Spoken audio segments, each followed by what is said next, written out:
শনিবার পূর্ব বর্ধমান জেলার ভাতার ব্লক অফিসে দুর্গা পুজোকে সামনে রেখে পুজো কমিটির সদস্যদের নিয়ে বিশেষ বৈঠক অনুষ্ঠিত হয়। ভাতার ব্লকে 162টি পুজো কমিটি রয়েছে।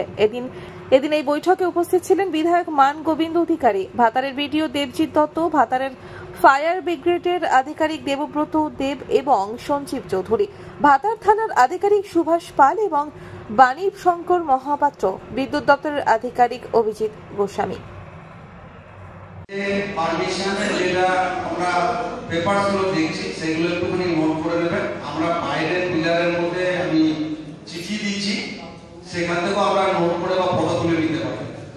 প্রথম কথা, যে সেটটা বানাবে দুটো সেট বানাবে, একটা অরিজিনাল থাকবে, সেম থাকবে একটা ডুপ্লিকেট। আমরা ডুপ্লিকেট নেব, অরিজিনাল আপনাদের ফেরত দিব। ঢেরিয়া থেকে।